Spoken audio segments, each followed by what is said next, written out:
Well, hey there, Christian Story One students. Pastor Tim coming to you this morning from my home office here, my study room, my kids' study room.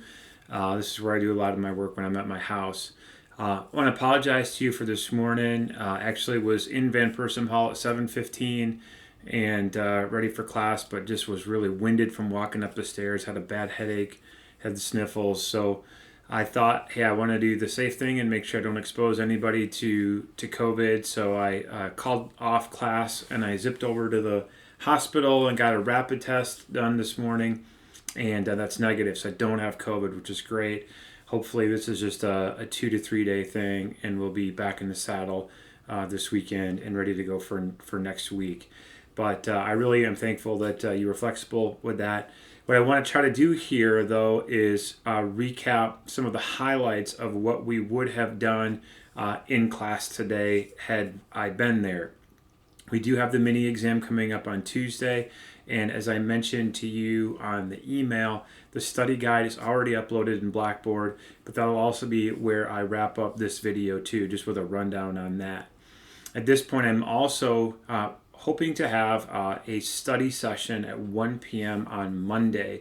And we'll try to do that in person if at all possible. If I happen to still be feeling sick, we'll do something on Zoom. But that's probably what we'll aim for. Maybe we'll meet in the lobby just below our classroom there in Van Persum Hall and try to find a room we can duck into for an hour. And you can ask me any questions that you have. Also, just a note for those who were supposed to be presenting today, we will do those presentations on November 30th.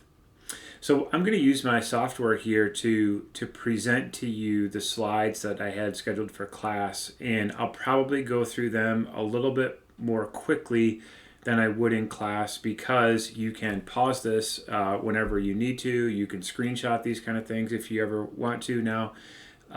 And just because being a little bit tired, I'm going to sort of move through this a little bit more quickly.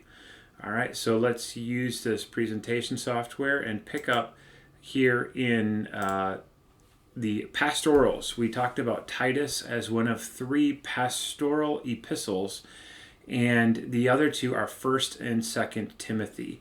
Now, we believe that these letters, even though they are ascribed to Paul and Paul's name is mentioned in them, actually were not written by Paul, maybe a follower of Paul, a friend of Paul, but they appear to be written later than the life of the Apostle Paul. So they are pseudepigrapha. These letters appear to have, at least in part, an interest in combating Gnosticism. Gnosticism is something we've talked about a little bit in class. Basically, this heresy that believed the material world was a bad place, that most of the Old Testament was wrong. A man named Marcion put together a canon of the Bible, which excluded lots of the Old Testament and parts of the New Testament, and had a more Gnostic worldview. That word starts with a silent G, Gnostic. So 1st and 2nd Timothy appear to have been written as a couple of the other letters we'll talk about in here to respond to Gnosticism and to kind of correct it. 1st Timothy is written in the genre of church orders. There's a big emphasis on the qualifications for serving in the church hierarchy, to be overseers, elders, folks like that. And so there is, as we said with the other Deuteropauline pseudepigrapha materials around the Apostle Paul's name, they probably didn't come from him. They're probably later, and they demonstrate a desire to organize the church for the long term, since it appeared to leaders at that time like the return of Jesus was not imminent. Here is what 1 Timothy chapter 5 says about elders. Let the elders who rule well be considered worthy of double honor, especially those who labor in preaching and teaching. For the scripture says, you shall not muzzle an ox while it is treading out the grain. So sometimes people like me who are preachers are compared to barnyard animals. I don't think that's Paul's main point. And the laborer deserves to be paid. Never accept any accusation against an elder except in the evidence of 2 or 3 witnesses. And as for those who persist in sin, rebuke them in the presence of all, so that the rest also may stand in fear. And in the presence of God and of Christ Jesus and of the elect angels, I warn you to keep these instructions without prejudice, doing nothing on the basis of partiality, and do not ordain anyone hastily. Paul, or Deutero Paul, says to Timothy, and do not participate in the sins of others. Keep yourself pure. Don't rush to put people into offices in the church. Make sure they're the right people. Make sure they're paid well. And that's how you'll have a good structure in place to continue ministry that was given first by Jesus for a long time to come. That's 1 Timothy. 2 Timothy appears to have been written in the text itself, suggests that it was written toward the end of the author's life. Again, the author declares himself to be the Apostle Paul. Whether or not it was Paul is again very much in doubt. But this document seems to be written by someone nearing the end of their life. That's why we call this a testament in terms of its genre or its form. A testament is your last will, your last words, a dying person's final instructions and reflections back on life that demonstrate the meaning of the work that has been done and the calling that has been lived out. 2 Timothy speaks of the future. There are personal exhortations for the author's sons to live well and serve God. There are blessings and prayers like, Grandpa in his deathbed in the hospital would offer for his children, grandchildren, the folks to come. And there are these biographical elements that are there to add the sense of authenticity, which is why I think a few scholars more would say 2 Timothy looks like Paul even more than 1 Timothy. There's these biographical elements that seem to have some resonance with the life of Paul. One of those comes from chapter 4, and I just like to share this because this is my life verse, 2 Timothy 4, verses 1 through 8. And it's interesting because my name is Timothy, and my birthday is 4/1/8. That's just kind of a coincidence.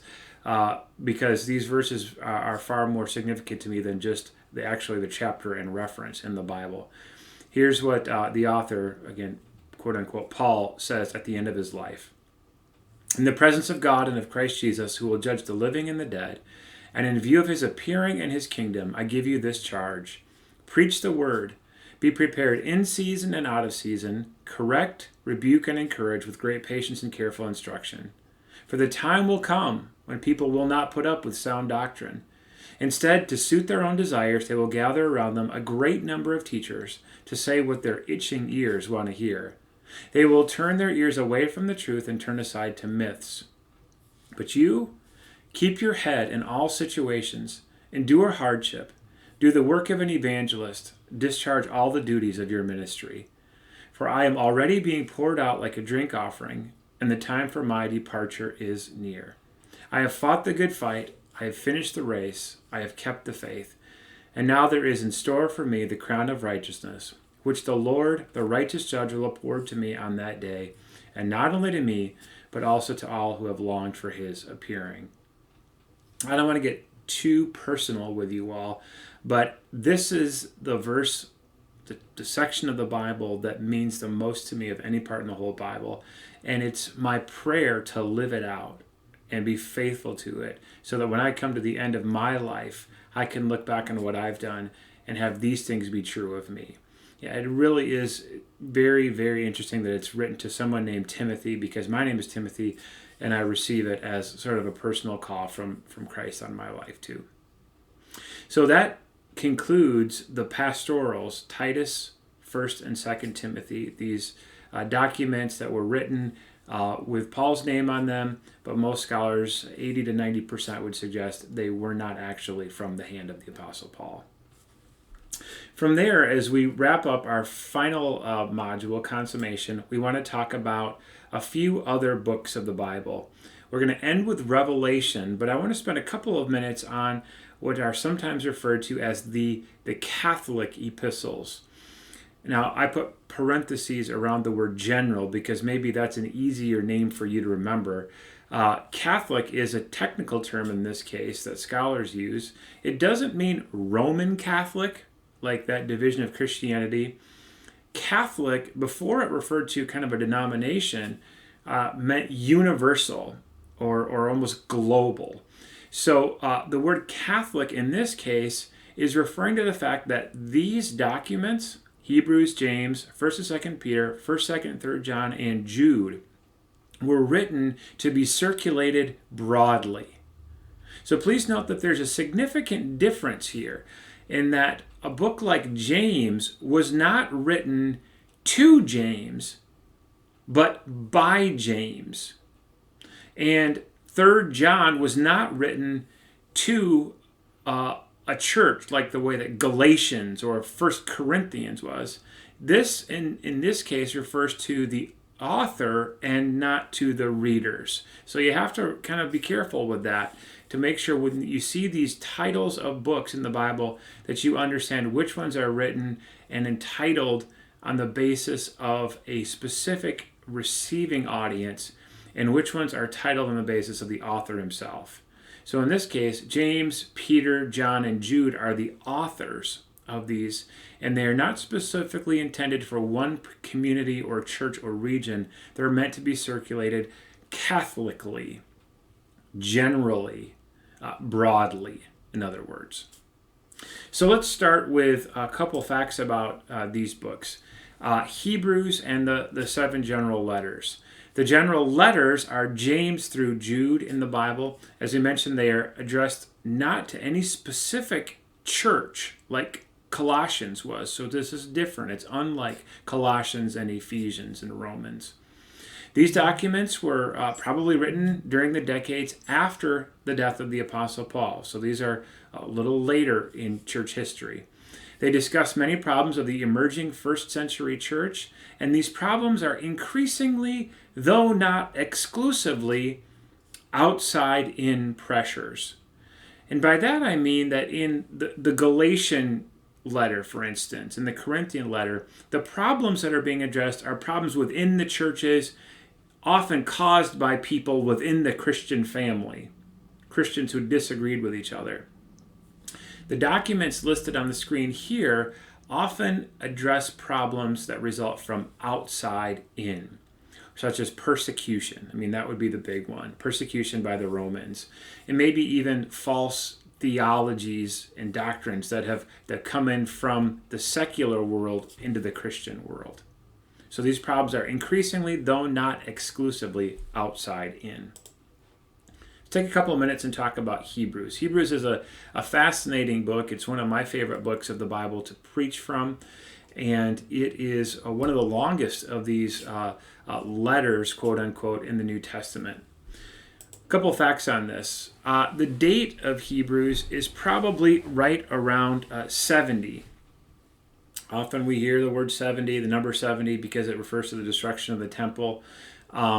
There is a sense that this may have been written just before the temple was destroyed, but there's an ish there. We're not sure, and it's not going to be your job as a student in Christian Story 1 to actually figure out the exact day, week, month, and year it was written, roughly around 70.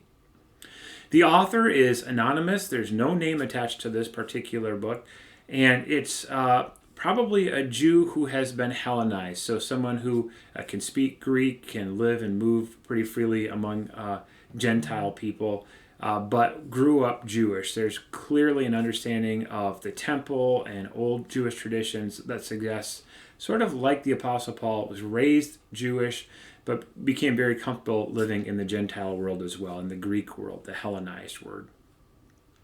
The genre, again, we call it a letter, but technically it's probably not. It's in the form more of a sermon or a treatise. So it is lumped in with the letters, but it's something more like an extended argument or a term paper, something like that, that would have been delivered probably orally. It includes the best Greek in the New Testament, so someone here is very educated. The author has a high degree of skill in rhetoric and persuasion, almost a lawyer-like in its presentation of its material. I said on the first line here that the message of Hebrews is to hang in there, to not quit on Jesus, because Jesus is better than Judaism to which the people were tempted to return. Let's unpack that for a moment. The context here is that the readers, again, probably raised Jewish, had converted to Christianity, but now were becoming persecuted or maybe ostracized, criticized for their Christianity, and they felt tempted to return to Judaism, to kind of Old Testament religion. They felt, this isn't working the way we thought it would work, this Christianity, so maybe we should just go back to being Jewish. But the argument the author makes is just to stay with it a little bit longer, to hang in there. And the reason he suggests is so important is that Jesus is superior in every way to God's original arrangement with Israel. By the way, I just caught myself there saying he, and probably the author was a he, but I would suggest to you, Christian Story 1 students, that Hebrews is probably the book of the New Testament that most opens the door to the potential of female authorship. Because there are some traditions that would suggest that Priscilla, who is the wife of Aquila, and that couple is mentioned in the book of Acts, that Priscilla may possibly be the author. It's a minority view, but it is held by some people. So let's talk about how Jesus is superior. Here's what Hebrews chapter 6 says. Therefore, let us go on toward perfection, leaving behind the basic teaching about Christ, and not laying again the foundation, repentance from dead works and faith toward God, instruction about baptisms, laying on of hands, resurrection of the dead, and eternal judgment. And we will do this if God permits. For, listen to this, it is impossible to restore again to repentance those who have at once been enlightened and have tasted the heavenly gift and have shared in the Holy Spirit and have tasted the goodness of the Word of God and the powers of the age to come, and then have fallen away. So it's impossible if you've become a Christian and fallen away for you to ever get it back the way that it was. Since on their own they are crucifying again the Son of God and are holding him up to contempt. I sometimes, when I preach Hebrews, I use this illustration. This is a very, very early tractor. And we can imagine that in the fields around Northwestern College 150 or so years ago, or whenever it was, someone had the first tractor.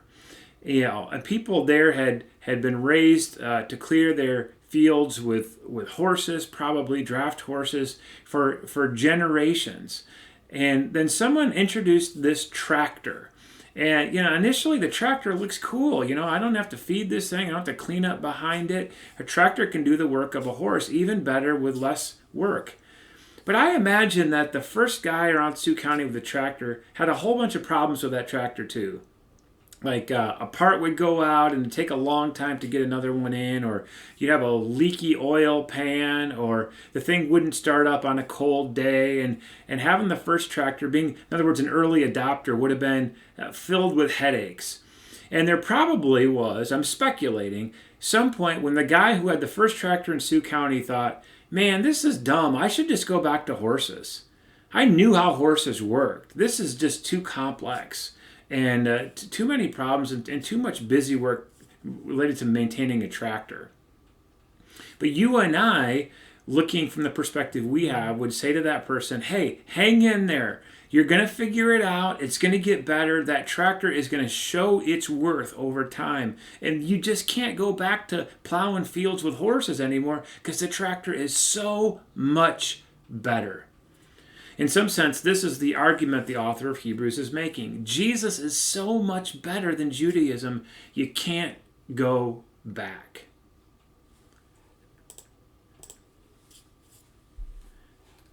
Here's a list of the ways in which Jesus is superior according to the argument in the book of Hebrews. He runs through these Old Testament people one at a time and then shows how Jesus is superior to them.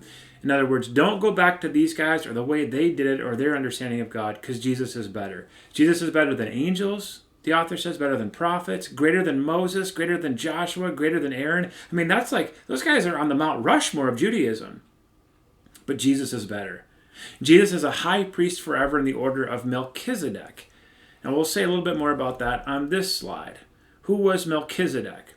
Well, Melchizedek was a mysterious figure who appears secondly in the book of Psalms, but first in Genesis chapter 14, when he interacts with Abraham around the city of Salem, which we think is probably Jerusalem. And Melchizedek is a priest there, and reading between the lines and looking at some other extra biblical texts, we believe that lots of Jews in this time came to see Melchizedek as this extraordinary, almost semi-divine, kind of angelic person. There was almost this conspiratorial theory kind of stuff. People whispered about how awesome Melchizedek was. And the author of Hebrews sets up a contrast here between Aaron as a priest, and therefore Aaron's descendants, the people who they saw in the priesthood, in the tabernacle, in the temple after the tabernacle, making their sacrifices. And the author of Hebrews says, as great as Aaron was, Melchizedek was better. And Jesus is more like Melchizedek than Aaron. Therefore, follow him as your priest rather than the priests in the temple in Jerusalem. Melchizedek was only one priest. Aaron's line had many. Melchizedek made his work all at once. Aaron's day after day. Melchizedek only one sacrifice. Aaron's descendants repeated sacrifices. Aaron stood at the altar. Melchizedek sits beside God. Aaron's order can never take away sins, while Melchizedek's order will perfect people for all time. There's a lot more we could say about this, and it gets kind of complicated, but please do remember that Jesus is a priest in the order of Melchizedek. So the author is saying, don't go back to the Old Testament kind of religion, which is basically the priesthood of Aaron. Stay with Jesus, this divine priest, this priest who understands our weaknesses. Just spelling out a few more of the ways in which Christ is superior. In the Hebrew books, the angels and prophets are God's messengers, but the book of Hebrews says that Christ is God's own son, and he brings a better message because he's more exalted. Moses and Joshua in the Old Testament bring peace to Israel, but Christ in the New Testament brings perfect peace. Christ's sacrifice is once for all in the heavenly sanctuary, whereas the repeated sacrifices in the earthly sanctuary are not as good and they're not sufficient. So the main idea of Hebrews is hang in there because what you have in Jesus is better than Judaism. So please don't go back to that religion of angels and prophets and priests when Jesus accomplishes all these things even better. A quick slide about these other letters. This is maybe a place where you want to hit pause. But these other letters are very short. Some of them are only one chapter. And I would just like you to know a main idea that's listed on the screen for each one. James, we had a presentation on James in class. James was the half-brother of Jesus, so he grew up in Jesus' house, was on Jesus' t-ball team, things like that. James was the son of Mary and Joseph. We say he's the half-brother because Jesus is the son of Mary, but not Joseph, Mary and the Holy Spirit. James came to believe that Jesus was indeed the Messiah, and he became the leader of the church in Jerusalem. And the main point of his book is that faith without works is dead. He reads a lot like Old Testament prophets. He's concerned with justice and economic fairness and things like that. He wants faith to be demonstrated by good works and good deeds. And James is really definitely connected to the religion, the early Christianity that played out in the city of Jerusalem. Jude, that name is short for Judah. It's like my name is Tim, even though my real name is Timothy. Is also, like James, one of Jesus' half-brothers. Jude is a one-chapter book, and his main idea is to watch out for intruders and persevere through the triune God. 2 Peter appears to be an expansion of the book of Jude. It includes a lot of what's in Jude and adds some more things. And this one is attributed to Peter, who was one of the apostles of Jesus, though many scholars would have reason to doubt that as well. Jesus is still coming. 2 John, Jesus did come in the flesh. 3 John, practice hospitality among those who walk in the truth. We're not even going to talk about 1 Peter or 1 John at all in this course, but those books are in there as well. Just do know the themes of these letters. That brings us to the conclusion of the general epistles, the Catholic epistles. Again, Hebrews is the big one to focus your attention on as you prepare for the test. We did ask you to read that intro in the New Oxford Annotated, so I hope that you have done that by now as well. The material in that intro, like the intro to Revelation, we're coming to Revelation now, is not on any quiz, but it's fair game for the test coming up on Tuesday. All right, so let's pivot to the final book of the Bible, and that is the book of Revelation.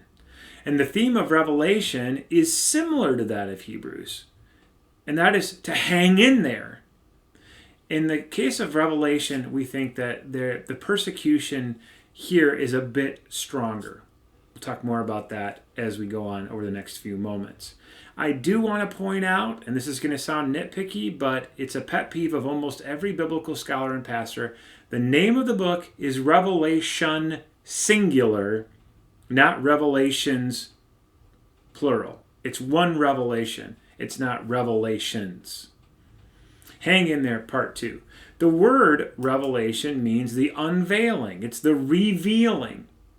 And that's what the word apocalypse means too. That's the Greek word. Apocalypse means to reveal, to pull back the curtain.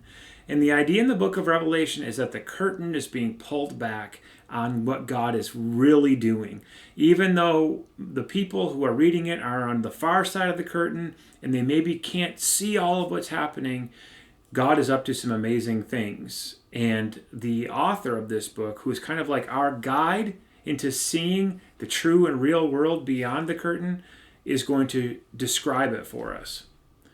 Here's how Revelation 4 opens. And this is the writer who goes by the name of John. More about that in a moment. John says, "After this I looked, and there in heaven a door stood open." Like a door into heaven. That's pretty cool, isn't it? Like a portal to another world. "And the first voice, which I had heard speaking to me like a trumpet, said, 'Come up here, and I will show you what must take place after this.'"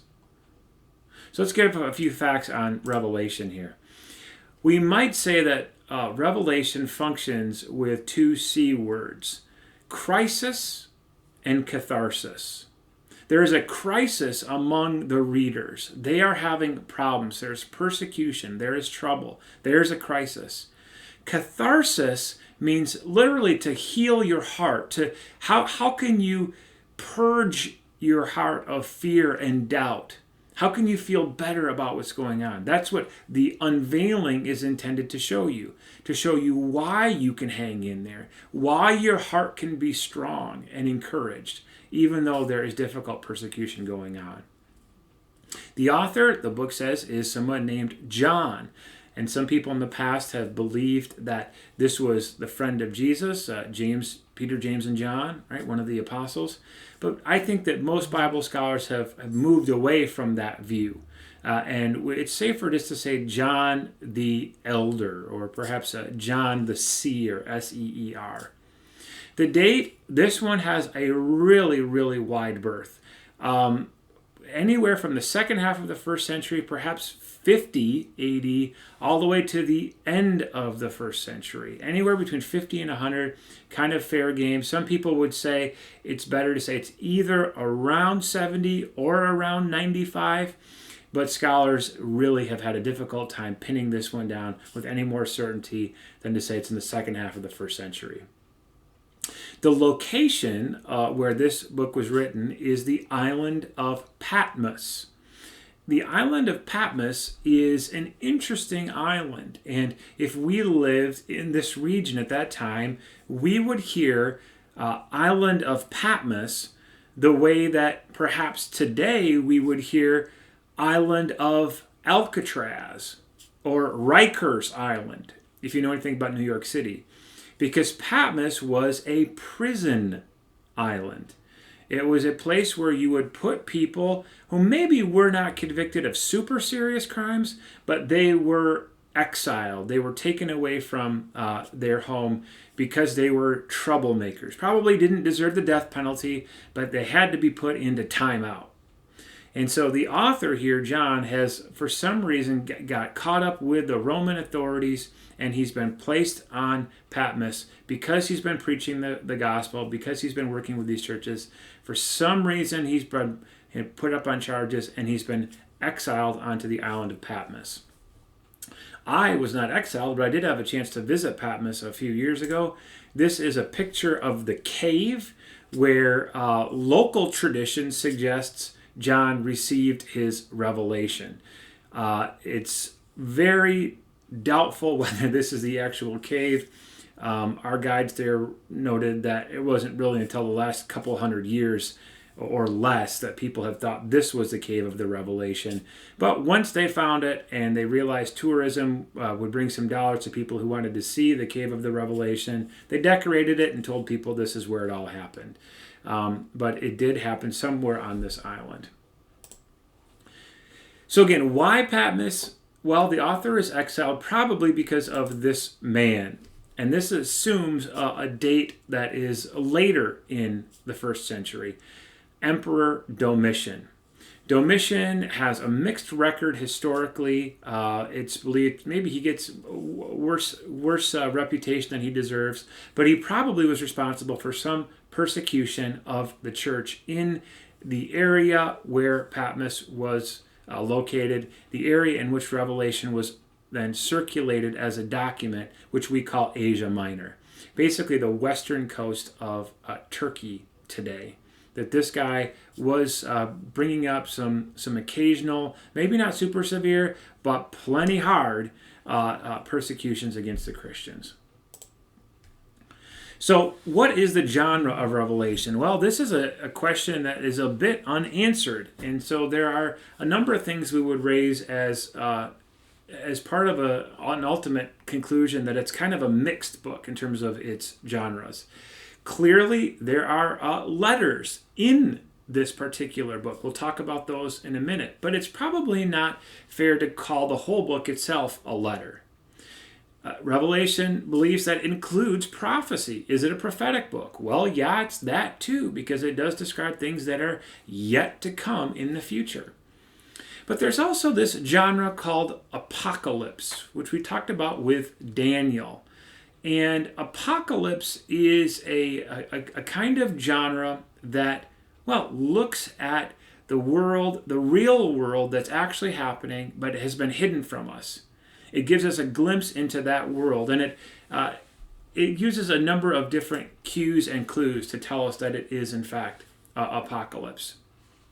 It's connected often to periods of profound persecution and a need for resistance. These are the settings in which apocalyptic literature was often written and read when people were being persecuted, and the author says, hey, we've got to stand up against this. Remember how the last part of Daniel was written probably during the persecution by Antiochus Epiphanes. They're in the 2nd century BCE. Revelation is in the New Testament what Daniel was in the Old Testament. These series of just really vivid visions and pictures that were meant to give the people courage and catharsis to strengthen their hearts against the persecution they were facing. Apocalypses make heavy use of dualisms, like you see the world in two. There's an us and a them. Good people, bad people. God's people and the devil's people, right? Angels and demons. Those are all dualisms when you can neatly divide the world into halves. Dual for two. And in apocryphal literature, the God team or the good team, God team, always wins out in the end. And in these apocalyptic visions, the narrator is often on a tour that's being given to them by someone like an angel or a hero who shows them, hey, here's what's really happening behind the curtain. I know you can't see it from your perspective, but let me show you now what's actually going on. So Revelation is an apocalypse that's intended to help the readers who are going through this hard time see that God's actually fully in control. and will give the victory to his people in the end. Those letters are all, there are 7 of them, all included at the very beginning of the book of Revelation. I had on the previous screen the letter to the church in Smyrna. There are actually 7 churches that are addressees in the book of Revelation. Ephesus, Smyrna, Pergamos or Pergamum, Thyatira, Sardis, Philadelphia. This is not the same Philadelphia as, Joel Embiid and the Sixers. This is the first Philadelphia. And then Laodicea. And what you can see on this map is how these churches are laid out along a mail route. Yeah, like the post office, like your mail carrier follows the same route most days. There was a mail route through Asia Minor. Things would come ashore at the main branch there in Ephesus, and then they would be circulated through these communities along the mail route. So the author has addressed all of these churches individually. I'll show you that in a minute. But they all would get a peek at what's coming in this Revelation. Here again are the churches, and you do not need to know what all of the messages to all of the churches were. But do recognize that there were specific messages to each one of these churches. There's one to Ephesus. You're on the right track, but don't forsake your first love. There's one to Thyatira. There's a Jezebel, a wicked woman among you, and you got to get her out of there. Laodicea is about fishing or cutting bait. The Laodiceans were a lukewarm people. They were kind of faithful, sometimes less faithful. They were just really squishy. So the author says you got to fish or cut bait. You're either with Jesus or you're not. And if you're going to keep trying to live in this marginal place, we're done here. We have nothing more to talk about. And it is notable that in these letters, the word nevertheless comes up a lot, which is really interesting because it says, hey, you're doing some things wrong, but nevertheless, there's some good things happening too. Or you're doing some wonderful things, but nevertheless, you got to watch out for this problem. It's almost like in each one of these churches, in each one of these towns, there's some good things happening and some kind of sketch stuff. So in that respect, they're a lot like churches today. Laodicea is the one you hear a lot of sermons about because they're just half-hearted. I always said they're the capris of churches. They're not shorts, they're not pants. They're just trying to live somewhere in the middle. Some themes in Revelation as we come to the end. Lots of signs, signals of imminent changes. So in other words, keep your eyes out for this sign to happen because that's an indicator that change is on the way. Watch out for those leading indicators. Lots of symbols. In other words, that they're ideas that are depicted as monsters and beasts and dragons and lakes and fire, all kinds of symbols in which word pictures are used to describe something else. A lot of symbolic language. There's code. We'll talk about code in a moment. But then there's also a lot of numbers. Numerology is a big theme in the book of Revelation. So the number 7, well, that's the number of perfection. We've talked about 12 and 40 being numbers that are significant to the Bible too. You kind of can tick them off. 3, 7, 12, 40 is a big one. 144,000 is 12 times 1,000. That's like the biggest number of fullness and completion we have in the Bible. And then because 7 is this perfect number, 6 is seen as an imperfect number. So 666, and more about that in a moment, is triple imperfection. So there's a lot of numerology in the book as well. Excuse me, apologize for that slide. And when you see these numbers, it's because, and you don't have to know a lot about this, in ancient languages, and especially in Hebrew, they didn't have sets of numbers alone. They used letters for numbers. It's just like you see in the Super Bowl when it says Super Bowl LXX, Roman numerals. Those are actually letters that are numbers. And so it becomes very easy and very convenient for some people in the first century to use numbers as letters and letters as numbers, and then they have this little code so that they can talk about, for instance, Roman emperors like Domitian. They can talk about their enemies without being caught for it.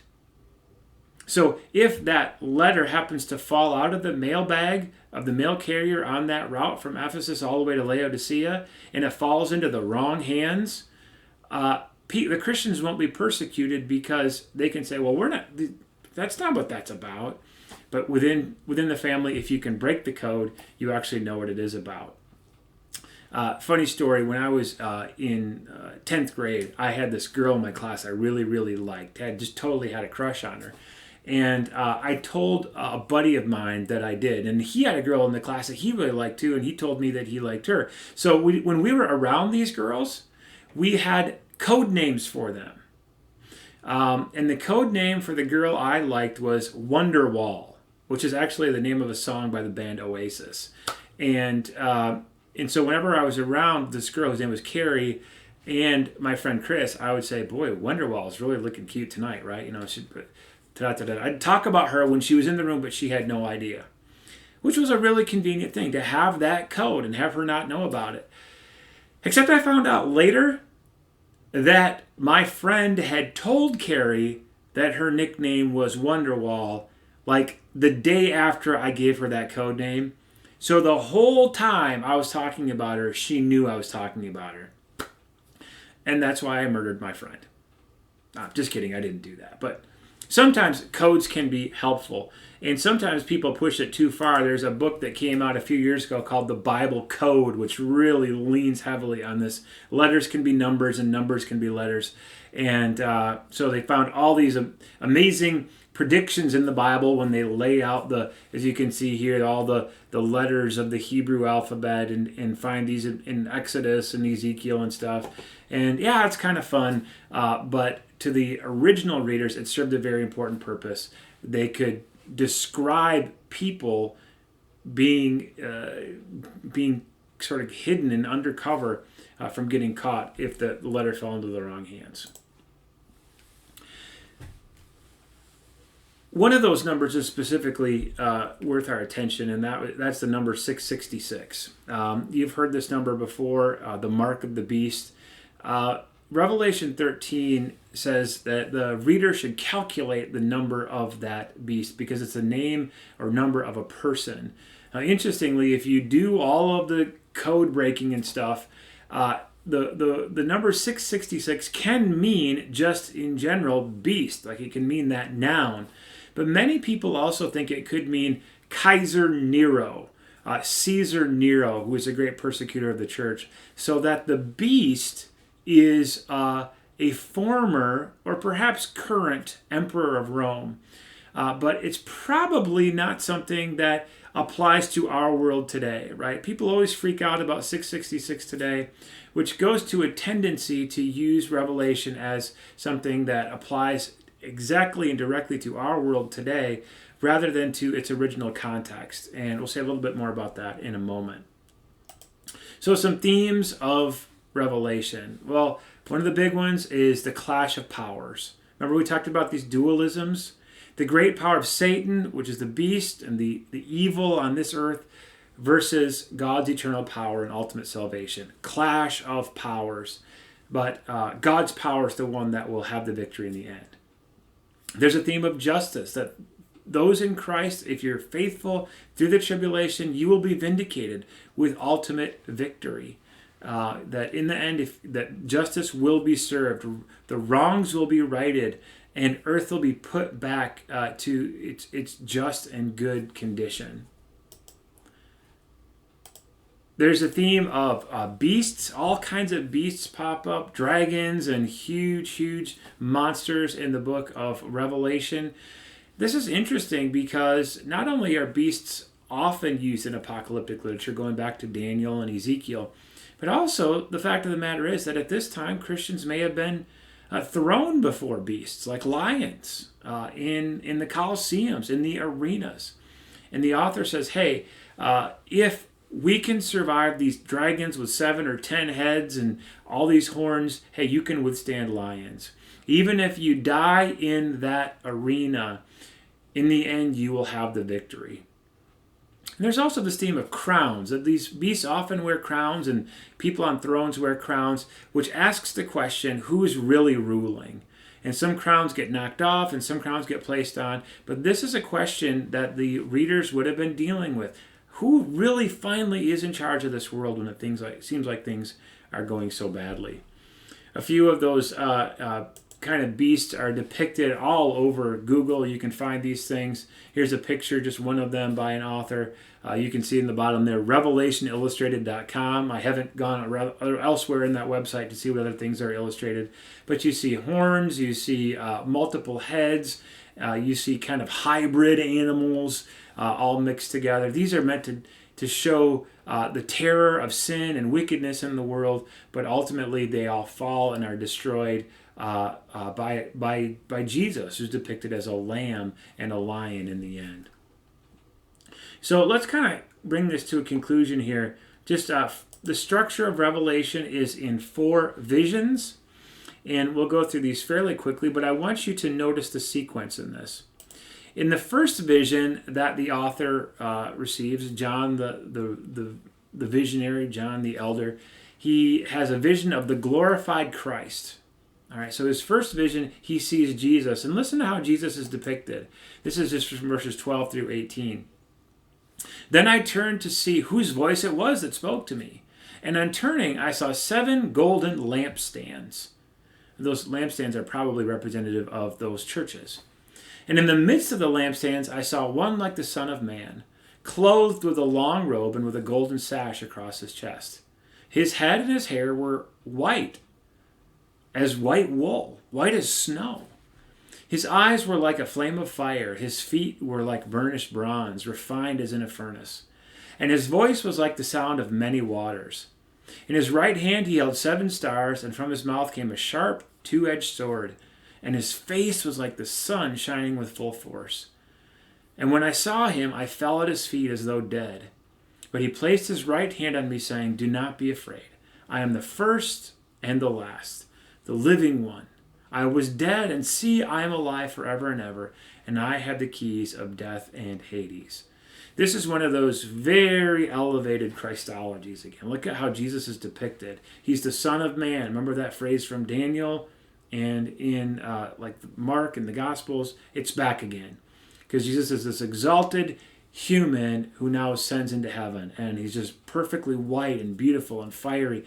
And his face is like the sun, an extraordinary picture of Jesus. So that is vision 1, the present. Vision 2 is a vision of the future. What is to come? Chapters 4 and 5, the 7 seals, the 7 trumpets, these 7 bowls, lots of 7s. These are pictures of things that are to come.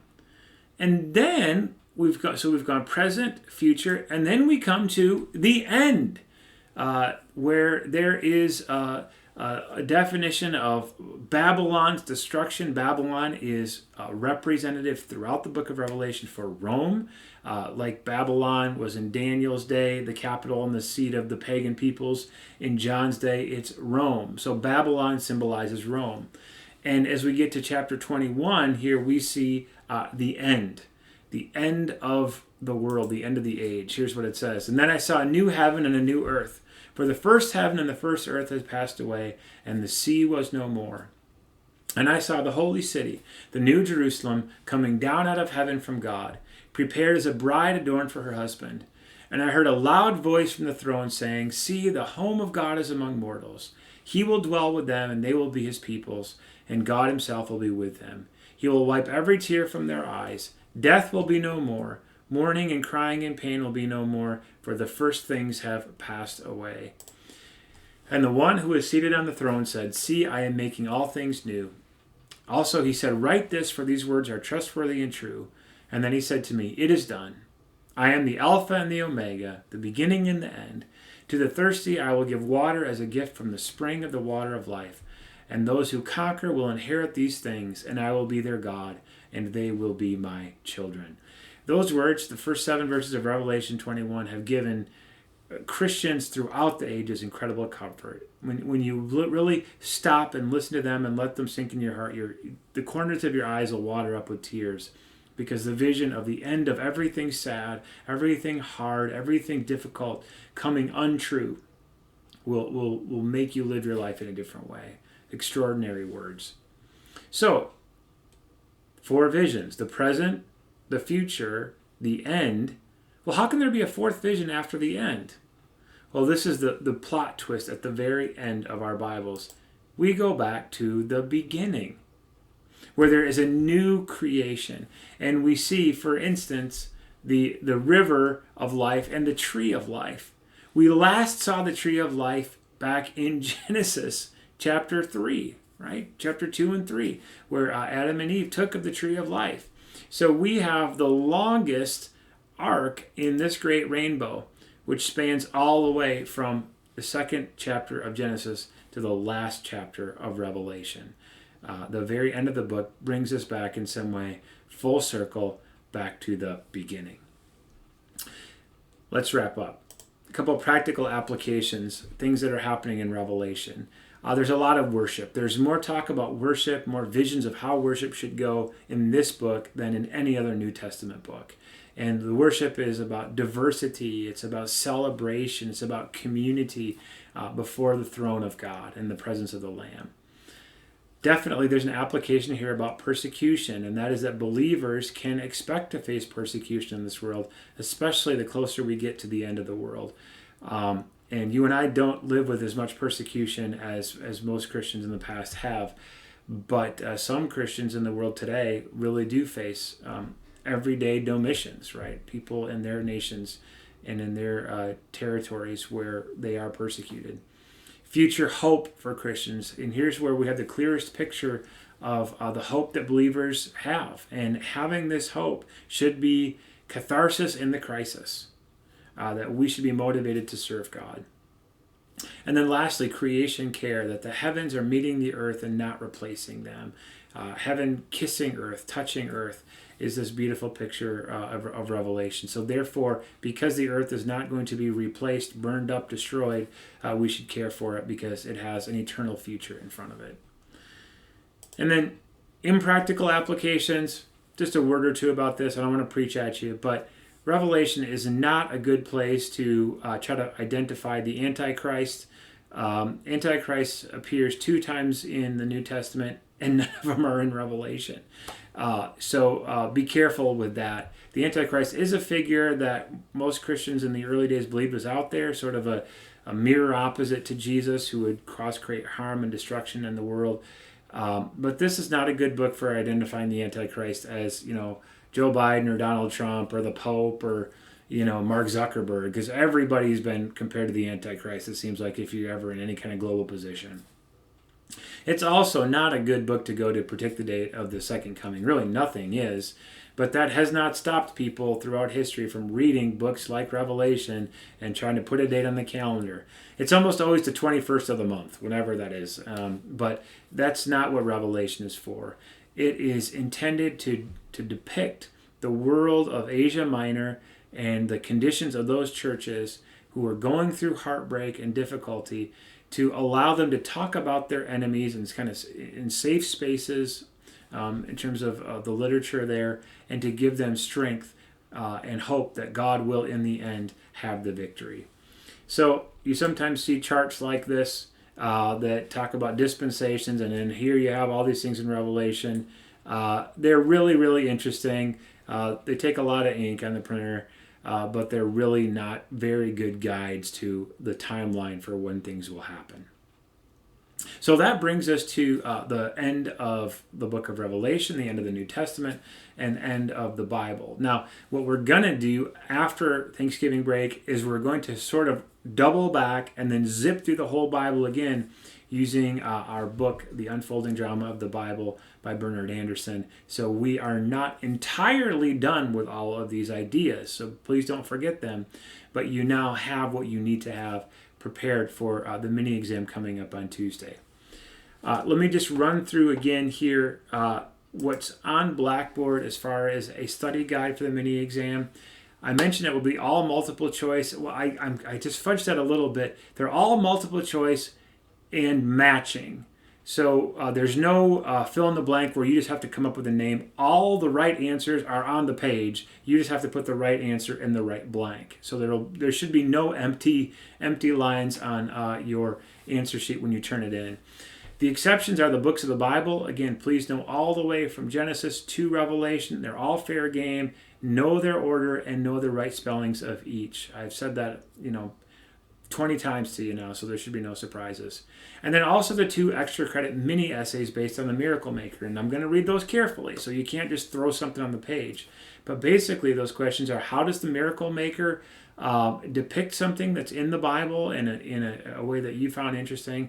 And then also, where does it go past the Bible? Where do the authors take some creative license that you found interesting based on your compare and contrast with Matthew, Mark, Luke, and John? Some things to be sure to study. That synoptic problem, make sure you can remember how the order of the Gospels writing plays out, which came first, maybe who was using what documents when they put together their Gospels. Remember key events in Daniel and Acts and Revelation based on your readings. It's what was on the notes and in your readings. It's not like, tell me what happened in Acts 14 verse 2 if you haven't read it. And you have to read Acts and memorize it. But if we talked about it, we might ask about it. Know those distinct forms of the Judaisms that emerged under the Romans. So here's a great matching question. What did the Pharisees, Sadducees, Essenes, Zealots, and Christians believe that made them distinct from those other groups? We talked about those responses to the Roman occupation as sort of Judaisms plural. Know what each of those are. This is maybe one of the bigger ones. Identify the key features of the 4 Gospels, Matthew, Mark, Luke, and John. Remember we talked about the 4 ways to get to Omaha. 5 ways to get to Omaha as being reflected in how the pacing of the Gospels goes. The key words that might be triggers to tell you which of these Gospels are in there. And so what I'm gonna give you the hint. What I'm gonna do for the exam is I'm gonna give you a verse from the Gospel, and I want you to be able to tell me which Gospel it comes from based on what you know about the big themes of each of those Gospels. You should be able to identify the Gospel based on the verse that is supplied. And then also know the New Testament letters and epistles, the main ideas, the main intents in each one of the ones we've talked about on the screens.